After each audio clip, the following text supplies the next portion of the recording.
सभी को जय श्री राम। आज बहुत समय के पश्चात पुनः एक बार वीडियो बना रहा हूँ।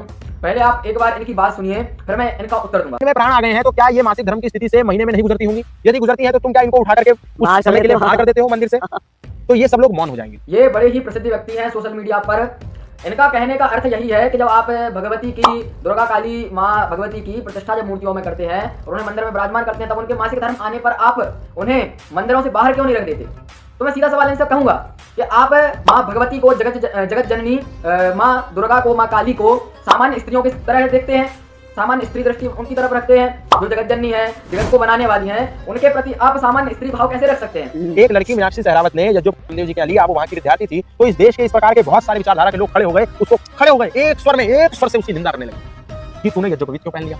और इनमें से एक भी व्यक्ति ने ना तो वेद पढ़ी, ना उपनिषद पढ़ी, ना दर्शन पढ़ी, ना शास्त्र पढ़ी, ना गीता पढ़ी, ना रामायण पढ़ी, कुछ नहीं पढ़ाई। आप दूसरों पर तो सवाल उठा रहे हैं कि आपने वेद नहीं पढ़े, आपने शास्त्र नहीं पढ़े, आपने उपनिषद नहीं पढ़े, आपने कुरान नहीं पढ़े, आपने विचार नहीं पढ़ी, परंतु आप स्वयं ने कितना पढ़ा है? आपकी इस बात से आपके अध्ययन का पता चल गया है। दूसरा सवाल कि आप यज्ञोपवीत के विषय में बोल रहे हैं स्त्रियों के, तो आप मनुस्मृति उठाइए ना। मनुस्मृति में साफ साफ लिखा हुआ है, वैवाहिको विधि स्त्रीणाम, जो विवाह की विधि है, पाणी ग्रहण संस्कार है, वही स्त्रियों का यज्ञोपवीत बताया गया है। उन्हें अलग से यज्ञोपवीत पहनने की आवश्यकता नहीं है। दूसरी बात, अगर आप साइंटिफिक दृष्टि से देखें, वैज्ञानिक दृष्टि से देखें, तो स्त्रियों को यज्ञोपवीत पहनने की आवश्यकता ही नहीं है। और अगर आपको प्रमाण चाहिए तो आप संस्कार प्रकाश उठा लीजिए। गीता प्रेस गोरखपुर की तरफ से ग्रंथ छपता है संस्कार प्रकाश, उसमें आप उपनयन संस्कार में पढ़ सकते हैं।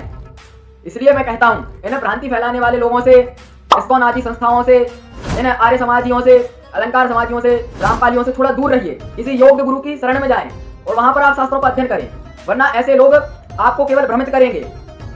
ऐसे व्यक्तियों के अगर आप जंजाल में फंसेंगे तो वो स्वयं तो कुमार्गगामी हैं ही, आपको भी गलत मार्ग पर वो ले जा रहे हैं। एक और मैंने इस्कॉन की गीता में ये पेज देखा था, इसमें ये लिख रहे हैं कि गुरु परंपरा नष्ट होने के कारण गीता का ज्ञान भी नष्ट हो गया है।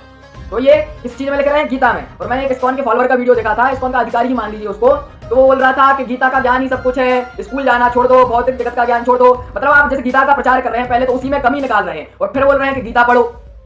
गीता जैसे गीता में आप दो से दृष्टि कर रहे हैं, बाद में उसी का प्रचार कर रहे हैं। मैं कहता हूं मेरी गुरु परंपरा ब्रह्मा जी से, श्री हरि नारायण से प्रारंभ होती है। हमारी गुरु परंपरा नहीं टूटी है, हम अभी भी शास्त्रों को लेकर चल रहे हैं। परंतु आप अपनी गुरु परंपरा को पहले बदनाम कर रहे हैं, बाद में उसी गुरु परंपरा के द्वारा जो गीता प्रसारित होती है उसका प्रचार कर रहे हैं। पहले उसी गीता को बदनाम कर रहे हैं, बाद में उसी का प्रचार प्रसार कर रहे हैं, उसी के द्वारा लोगों से वार्ता कर रहे हैं। उसी गीता के प्रमाणों से आप केवल कृष्ण को, भगवान श्री योगेश्वर कृष्ण को भगवान मान रहे हैं, भगवान श्री हरि को भगवान नहीं मान रहे, राम को भगवान नहीं मान रहे, शिव को भगवान नहीं मान रहे, शिव और हरिहर में वेद कर रहे हैं। जगदम्बा को आप जगत जननी परमेश्वरी नहीं मान रही, परब्रह्म नहीं मान रहे हैं।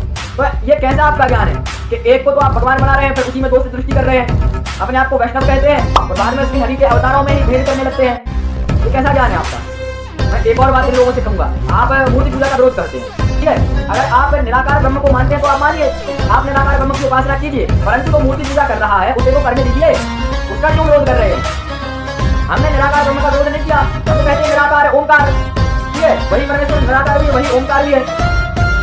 तो आप निराकार ब्रह्म की उपासना करते हैं, मूर्ति पूजा नहीं करते हैं, तो आप दूसरों को क्यों उकसा रहे हैं कि मूर्ति पूजा सनातन का हिस्सा नहीं है? मैं दे रहा हूं प्रमाण, भागवत जी के तृतीय स्कंद में आप 29वें अध्याय के 25वां श्लोक देख लीजिए। इसमें भगवान कपिल स्वयं कह रहे हैं माता देवहूति से कि व्यक्ति तब तक मेरी मूर्ति का पूजन करता रहे जब तक उसे संपूर्ण प्रकृति में मेरा दर्शन ना हो, ठीक है?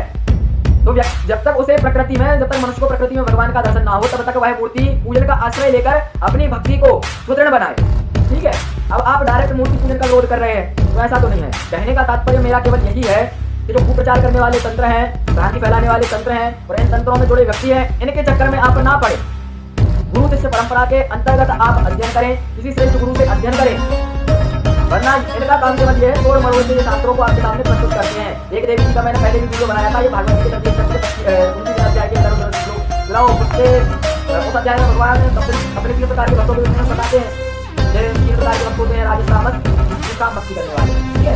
तो उसमें वो बताते हैं कि वो मूर्ख होते हैं, पाखंडी होते हैं, वह केवल दिखावे के लिए मूर्ति पूजा करते हैं। तो इन्हें तोड़ मरोड़ के प्रस्तुत कर दिया कि भगवान ने मना किया है मूर्ति पूजा के लिए, मूर्ति पूजा मत करो। तो इनका काम क्या है? तोड़ मरोड़ के प्रस्तुत करते हैं। आगे थोड़ा सा देख लेते हैं 25वां श्लोक 29 में अध्याय का, तो भगवान कह रहे हैं कि मनुष्य तब तक मेरी मूर्ति का पूजन करता रहेगा, तब उसे प्रकृति में दर्शन ना हो जाएगा। तो ये केवल इनका काम यही है, शास्त्रों को तोड़ मरोड़ कर आपके सामने प्रस्तुत करेंगे, इसलिए इनके चक्कर में नहीं पड़ना है।